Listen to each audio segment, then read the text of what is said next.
Ladies and gentlemen, the President of the United States and Dr. Jill Biden, accompanied by the 44th President of the United States, Barack Obama, and Mrs. Michelle Obama.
Mr. President, Dr. Biden, President Obama, Mrs. Obama, ladies and gentlemen, welcome to this ceremony. I'm John Rogers, the chairman of the White House Historical Association, and on behalf of the women and men of the association, I'm thrilled to celebrate with all of you the presentation of two magnificent American portraits today to honor and commemorate the indelible legacy of our 44th President and First Lady. Mrs. Obama, President Obama, it is a privilege to be able to carry forward this time-honored tradition of unveiling the official portraits and welcome them to the White House to be forever accessible and viewed by the public on these historic walls. Since its founding in 1961 by First Lady Jacqueline Kennedy, the White House Historical Association has been of service and our privilege to be able to acquire official portraits of those who previously were missing from the White House collection and to commission all of the portraits on record of each President and First Lady since our founding. Surviving the modern era of photography and film and technology, few mediums can transport us with such immediacy and intimacy than the American portrait, capturing at once the power, the restraint, the courage, and the beauty of the human spirit. The portraits of our first family stand apart, each a painstaking exploration of a singular person, a human life conveyed in still, otherwise ever in motion and fulfilling the obligations to their oath.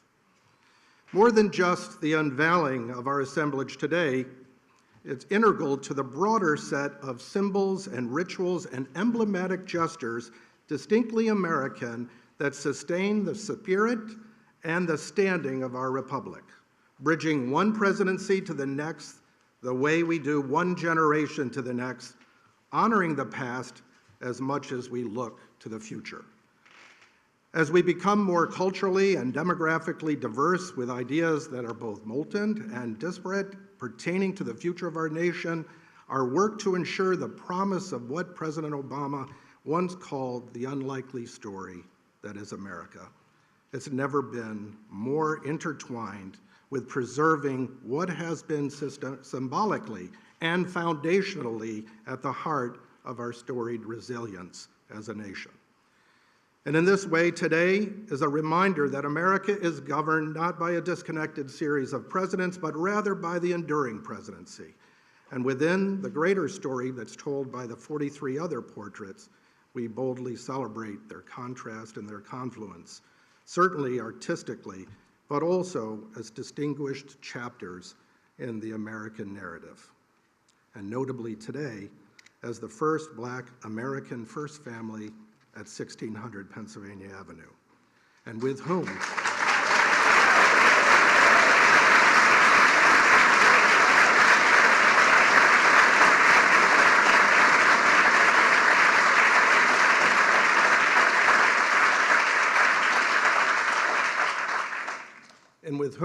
we shared the joy of watching your wonderful daughters grow up here and come of age.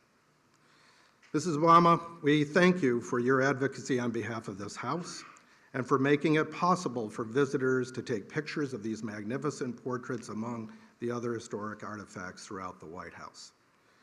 I had the personal privilege of being with you and your mom when we inducted your inaugural gown into the Smithsonian collection.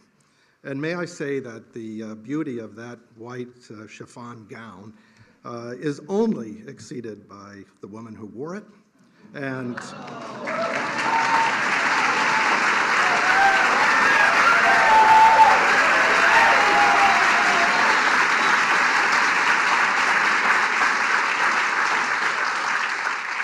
whose spirit is captured in this portrait. The tradition of service continues with Dr. Biden. She's our steward. We are honored that you were with us when we celebrated our 60th anniversary, and we look forward to our continued work with you on the educational mission of our association. And we are ever thankful to you and you, Mr. President, for hosting this wonderful ceremony today. And to our artists, Robert McCurdy and Sharon Sprung, we are grateful for your artisanship and dedication to your own craft. Together, these portraits fulfill a beautiful collaboration and are a testament to what's possible when we serve one another in an effort to give voice to one another. And I suspect that beginning tomorrow, these two portraits will be the most photographed by visitors from across the United States and the world.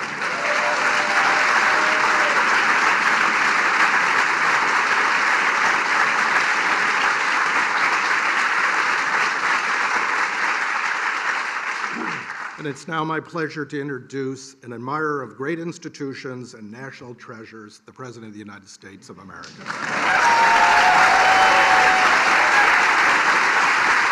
Thank you.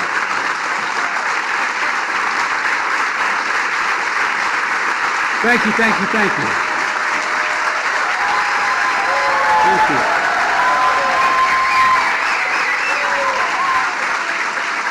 Always right. Thank you all very much, please.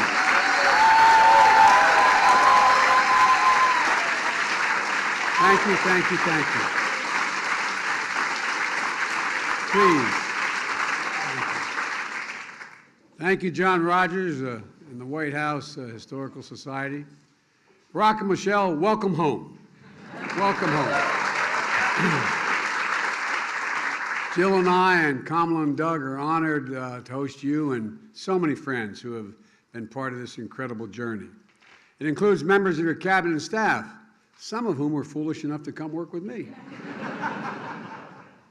And there's someone else that I'd like to acknowledge tonight, Mrs. Robinson. This is your house as well.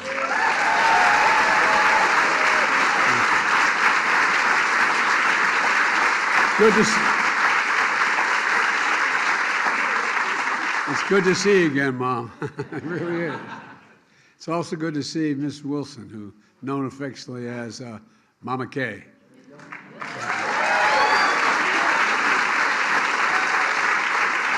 One of your best friends, and Malia and Sasha's godmother. And as they say in Southern Delaware, you've done good, kid.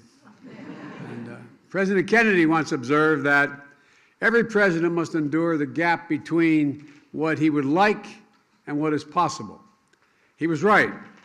The history books are full of stories about presidents trying to bridge that gap.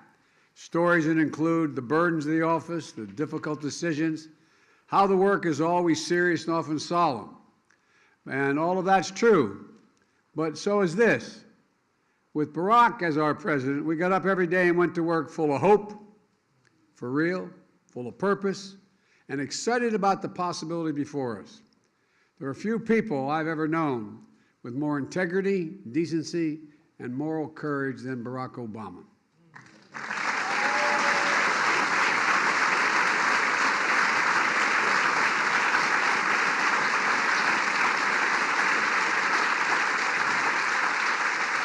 Mr. President, nothing could have prepared me better or more to become President of the United States than be at your side for 8 years. And I mean that from the bottom of my heart.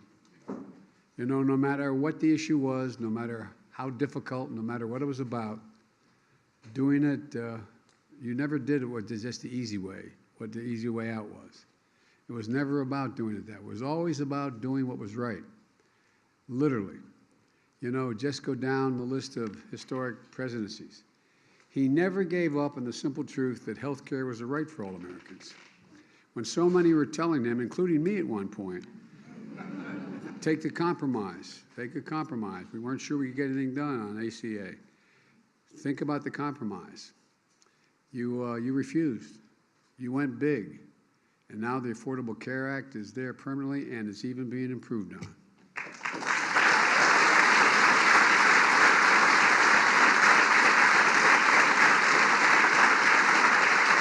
I remember what you told me. So how can I look those people in the eye and leave anybody behind? You weren't about to do that. You know, his Recovery Act brought America back from a great recession. The auto rescue protected an iconic industry that represents the nation's heart and soul. And there were a whole lot of people, some maybe even in this room, that were telling you we should let the industry go bankrupt. We should let it go. But you wouldn't. You persisted. You insisted. And I remember our conversations, and I'm proud. I'm proud we stood together and wouldn't let that happen. You bet on the American worker. You believed in the American worker. Even though he knew it would be controversial, you stood up for hundreds of thousands of dreamers who only know America as their home. It always boggles my mind that I always can't understand that a 3-year-old kid's going to say, no, Mom, leave me on this side of the Rio Grande. You go ahead and go. I'm serious. So they could stay and contribute, and they've contributed incredibly, their talents, and it's a great generation they represent. I can go on and defend that you've done, expanding civil rights, issue the clarion call on the climate crisis, helped us find that amazing grace, even in darkness. In countless hours, over countless meetings, under intense pressure, we always knew Barack Obama. We always knew what you'd do, what you thought was right, even if it was going to cost you politically. You know, we trusted him, all of you in this room.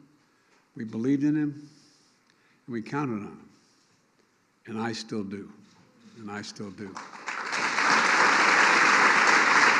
folks,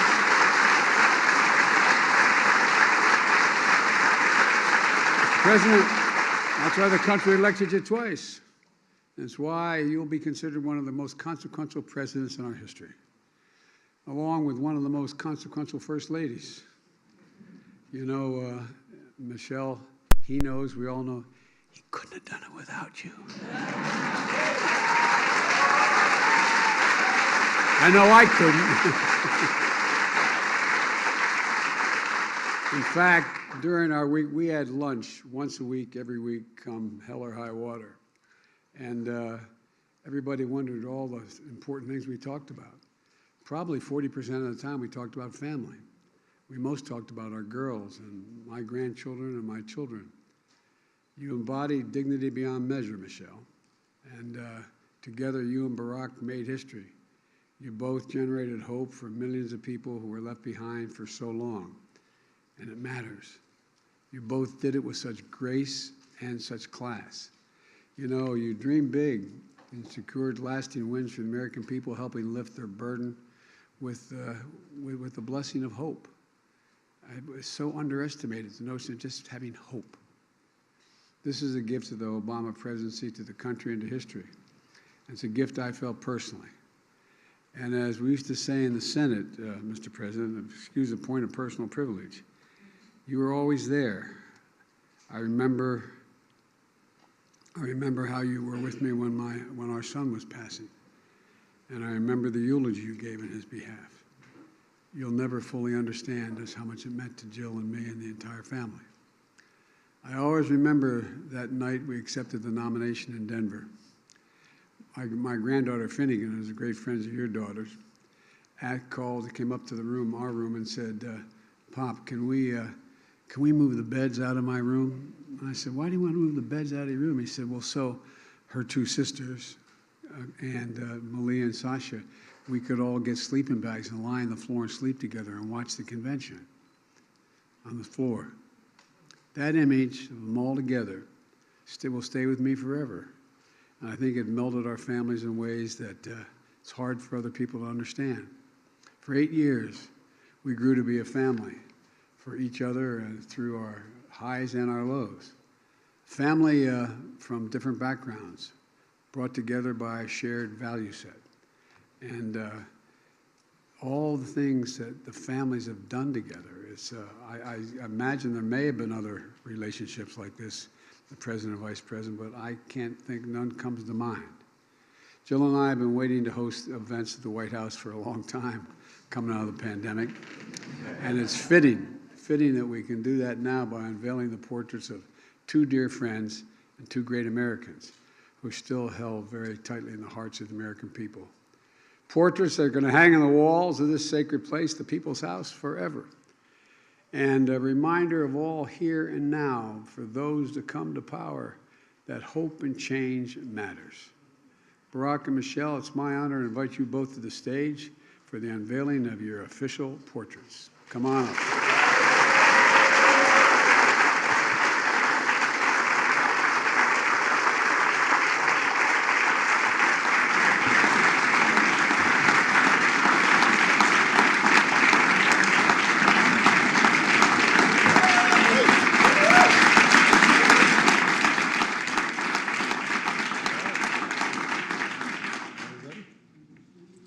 Yes? Okay. There we go.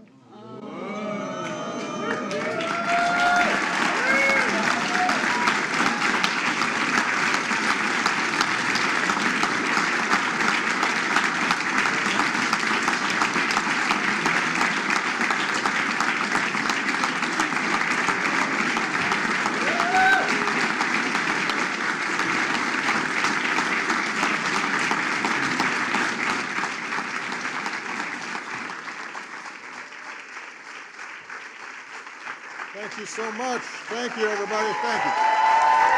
Thank you. Thank you so much. Please, everybody have a seat. Have a seat. Thank you. Thank you. Thank you. Sit down, everybody. Thank you very much.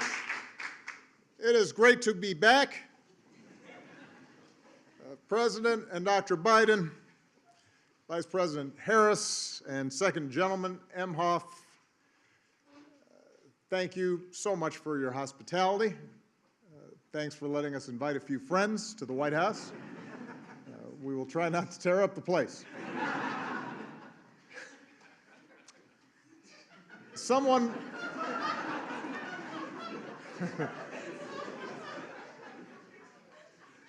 once said that if you're looking for a friend in Washington, get a dog. Our family was lucky enough to have two wonderful dogs. But I was even luckier to have a chance to spend 8 years working day and night with a man who became a true partner and a true friend. Joe, it is now America's good fortune to have you as president. You've guided us.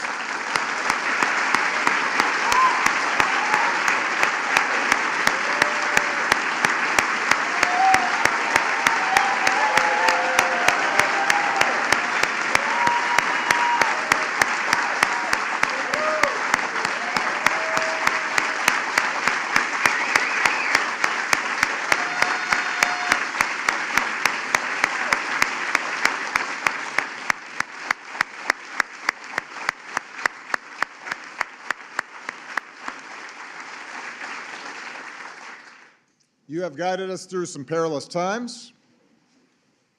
You've built on and gone beyond the work we all did together to expand health care, to fight climate change, to advance social justice, and to promote economic fairness. Thanks to your decency and thanks to your strength, maybe most of all thanks to your faith in our democracy and the American people, the country's better off than when you took office, and we should all be deeply grateful for that. So thank you so much.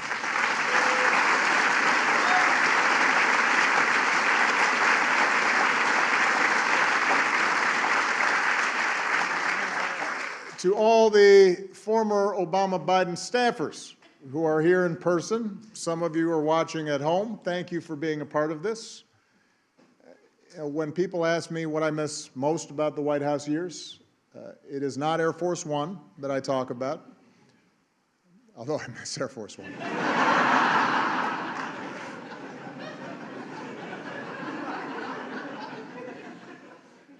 It's the chance that I had to stand shoulder to shoulder with all of you.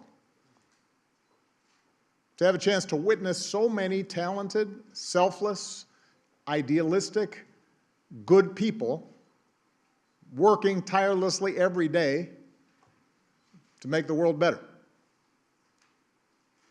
And for 8 years, and even longer for some of you, I drew on your energy and your dedication and your goodness. You inspired me, and I never wanted to disappoint you. And I tried to reflect the same heart and character that you displayed every day. Even during the toughest times, it was all of you that kept me going. So it's good to be back, to have a chance to see all of you, and to once again say thank you. Now, as much as I miss our work together, what's been a special joy is to see what's happened since. Because so many of you are doing amazing things, whether it's in government, in the private sector, in academia, or nonprofits. And I'm especially glad to see so many of you serving President Biden as well as you served me. Although now some of you who, let's face it, you were kids back then, are now in charge and running the show, which is a little shocking. And may also explain some of the gray hairs I'm seeing on some of you. But it validates what I had always hoped, which was that our time together would only be the beginning of incredibly impactful careers. And some of you who I've had a chance to stay in touch with, I'm thrilled to see that you've started families of your own. I am a little disappointed that I haven't heard of anyone naming a kid Barack yet. Or Michelle. But there is still time.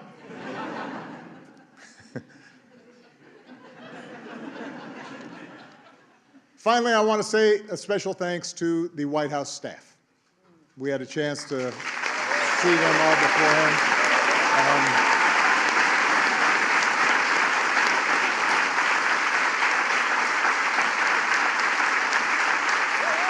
Yes. Yeah.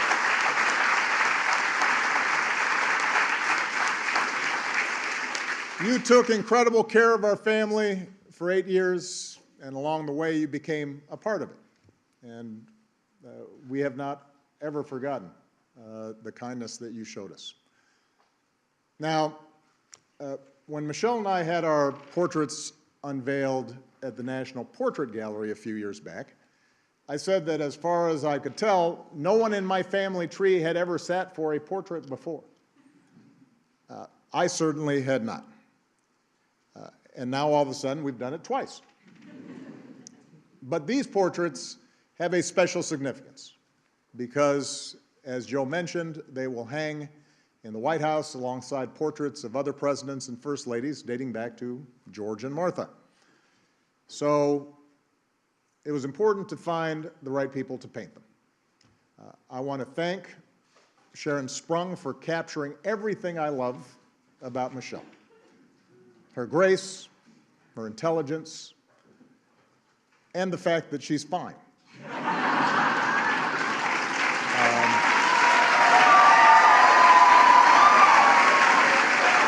Just saying.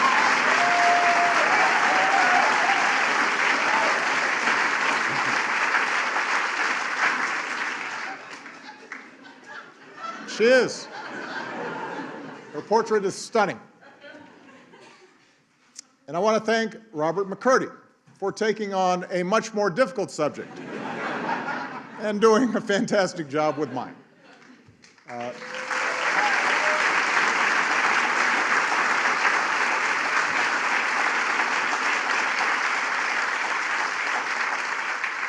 Robert is known for his paintings of public figures: Toni Morrison, the Dalai Lama, Nelson Mandela, Muhammad Ali. But what I love about Robert's work is that he paints people exactly the way they are, for better or worse. He captures every wrinkle on your face, every crease in your shirt. You'll note that he refused to hide any of my gray hairs, refused my request to make my ears smaller.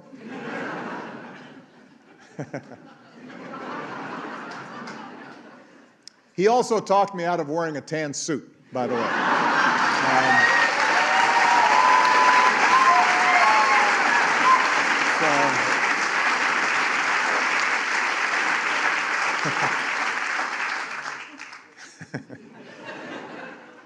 His work is so precise that at first glance it looks like a photograph.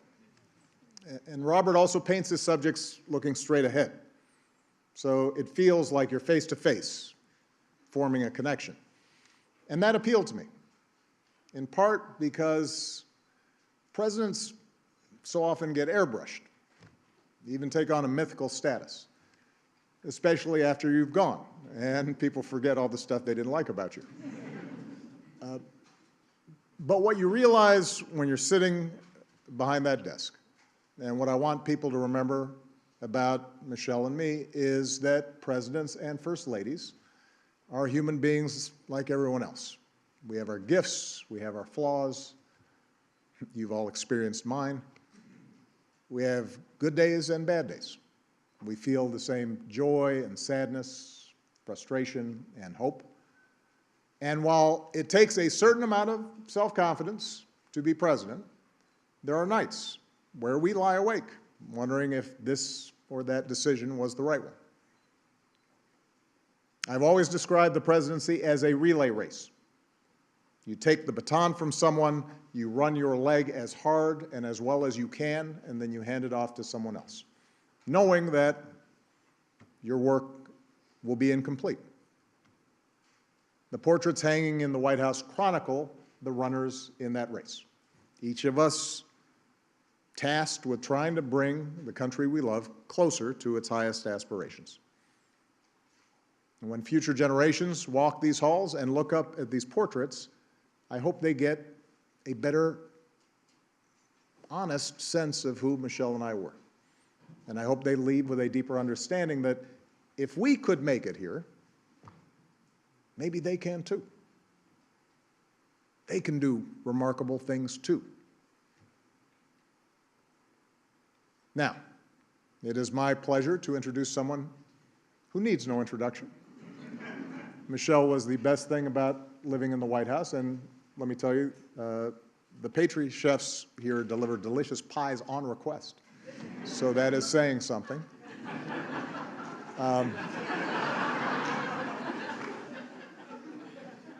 I could not ask for a better life partner, and in my humble opinion, America could not have asked for a better First Lady. Please give it up for Michelle Obama.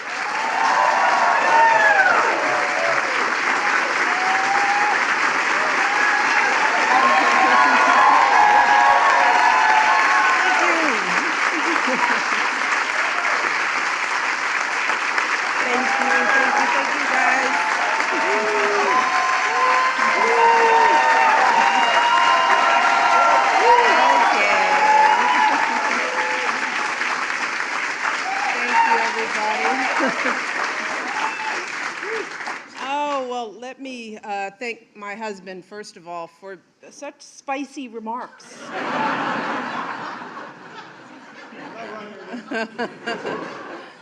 And of course, thank you to Joe and Jill, President Biden, and First Lady Jill Biden. Thank you for inviting us back. This means so much to us. We were saying at lunch that the girls have lived in this house longer than they've lived anywhere. And so this, as odd of a home as this can be, as wonderful as it can be, it is a special place because we've raised our girls here. And it means so much to come back to friends and to be able to spend time talking about our girls. And so I am grateful to both of you for the work that you're doing, the love that you're showing us, our staff, and the work that you're doing for this country. Thank you so much.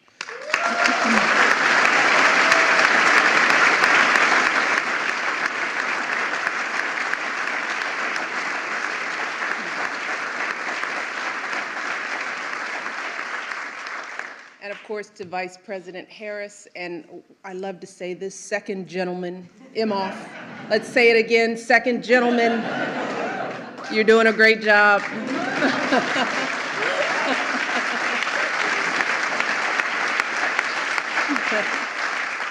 Thank you for joining us today. And I can't go any further without, of course, acknowledging all of the amazing staff, friends. You're more than staff, you're friends, you're family to us, particularly the people who've been part of my team over the years. I don't have time to name everyone, thank goodness. But you all know who you are, from the campaign to the White House to today. I would not be who I am without your passion and your faith. And all the love that you poured into everything that we accomplished together. And it was amazing, historic. What did Sam Cass used to say? Unprecedented. You all mean the world to me. And I mean that from the bottom of my heart. So thank you. Proud of you, proud of the work that you've done, proud of what you're doing. I also want to take the time to recognize the resident staff. As Barack said, you guys made this a home. We snatched up a few of you all and took you with us. But for those of you who we couldn't bring, we miss you so much.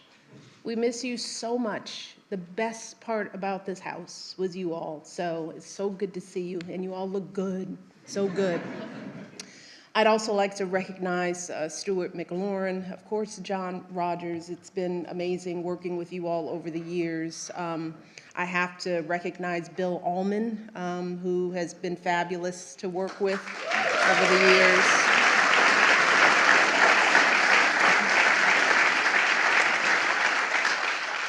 And of course, Thelma Golden and my dear friend Michael Smith for their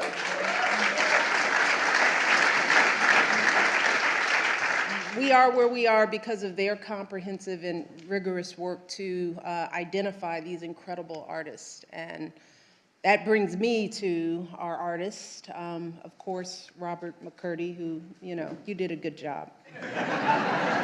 did a good job. But I got to spend a lot of time with Sharon Sprung. And Sharon now joins a small but mighty group of women who've painted an official portrait here at the White House.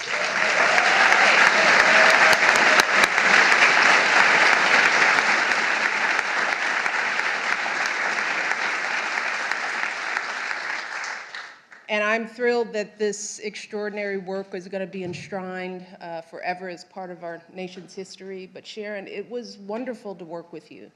You are a true spirit. That's one of the reasons why we connected.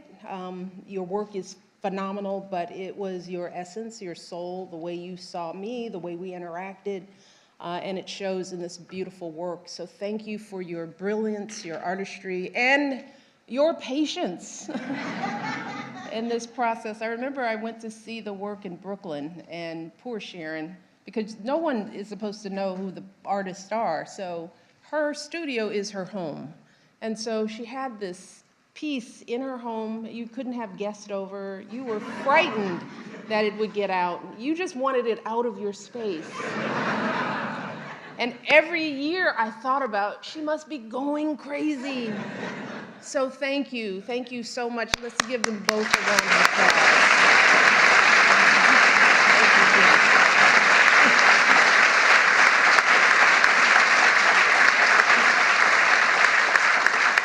Oh, believe it or not, it is still a bit odd for me to stand in this historic space, see this big, beautiful painting staring back at me. Growing up on Euclid Avenue, Mommy, I never could have imagined that any of this would be part of my story. But even if it's all still a bit awkward for me, I do recognize why moments like these are important, why all of this is absolutely necessary. Traditions like this matter, not just for those of us who hold these positions, but for everyone participating in and watching our democracy. You see, the people, they make their voices heard with their vote. We hold an inauguration to ensure a peaceful transition of power. Those of us lucky enough to serve, work, as Barack said, as hard as we can for as long as we can, as long as the people choose to keep us here. And once our time is up, we move on. And all that remains in this hallowed place are our good efforts and these portraits, portraits that connect our history to the present day, portraits that hang here as history continues to be made. So for me, this day is not just about what has happened, it's also about what could happen. Because a girl like me, she was never supposed to be up there next to Jacqueline Kennedy and Dolly Madison. She was never supposed to live in this house, and she definitely wasn't supposed to serve as First Lady. We love you, Michelle.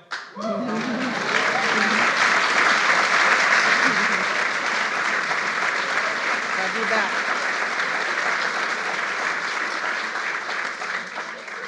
But I've always wondered, where does that supposed to come from?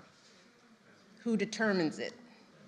And too often in this country, people feel like they have to look a certain way or act a certain way to fit in, that they have to make a lot of money or come from a certain group or class or faith in order to matter.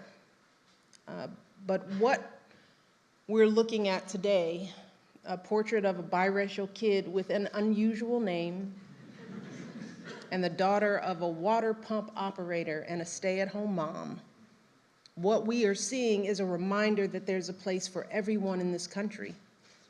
Because as Barack said, the two of us can end up on the walls of the most famous address in the world. Then again, it is so important for every young kid who is doubting themselves to believe that they can too. That is what this country is about.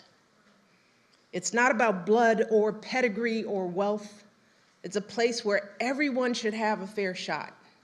Whether you're a kid taking 2 buses and a train just to get to school, or a single mother who's working 2 jobs to put some food on the table, or an immigrant just arriving, getting your first apartment, forging a future for yourself in a place you dreamed of. That's why for me, this day isn't about me or Barack. It's not even about these beautiful paintings. It's about telling that fuller story, a story that includes every single American in every single corner of the country so that our kids and grandkids can see something more for themselves. And as much as some folks might want us to believe that that story has lost some of its shine, that division and discrimination and everything else might have dimmed its light, I still know, deep in my heart, that what we share, as my husband continues to say, is so much bigger than what we don't. Our democracy is so much stronger than our differences. And this little girl from the South Side is blessed beyond measure to have felt the truth of that fuller story throughout her entire life, never more so than today.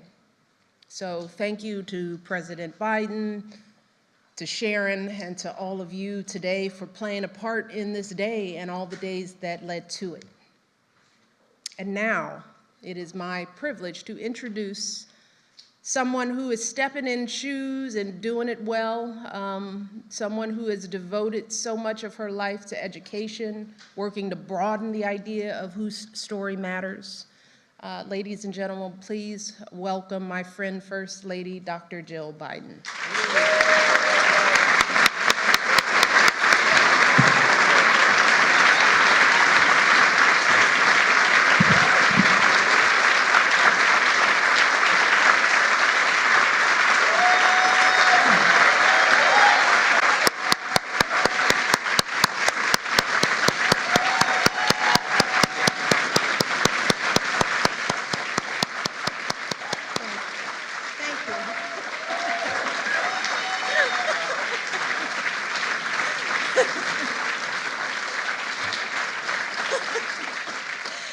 Joe, honestly, everybody stood but Joe.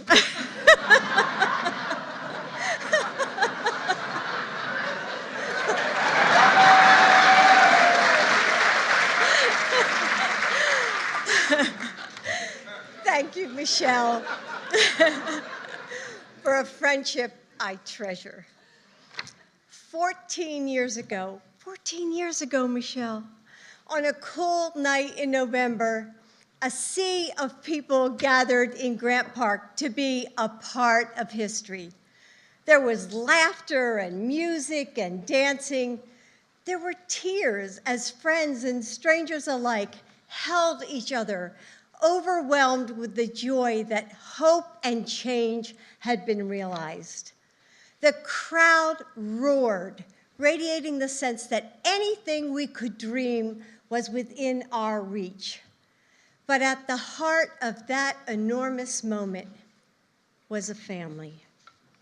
Two little girls who would grow up exploring the secret halls and hideaways of the White House. A mom who would bring her whole heart to serving the American people as First Lady, while still guiding and protecting her family with a ferocious devotion. A grandmother who would do absolutely anything for the family she loves, and even move to Washington, D.C. And a father who showed the world the meaning of yes, we can.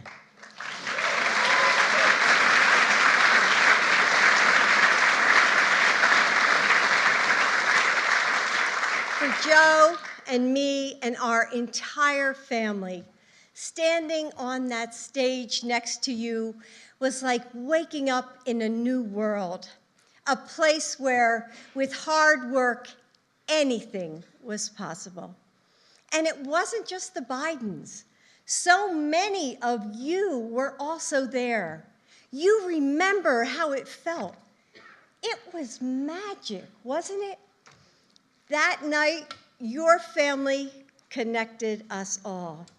And our family, the Obama-Biden team, every one of you who were fired up and ready to go, together, we changed the course of this country forever. And when I look at these portraits, I see family. Your family, the family we all built, and the families across America that we served together. I see love, joy, and fellowship, and we are honored to hang them today and share them with the world. So thank you for being with us. And now please join us in the State Dining Room for a reception. Thank you for being here. Ladies and gentlemen, please remain in your seats while the President and Dr. Biden, President and Mrs. Obama, and the Vice President and Second Gentleman depart.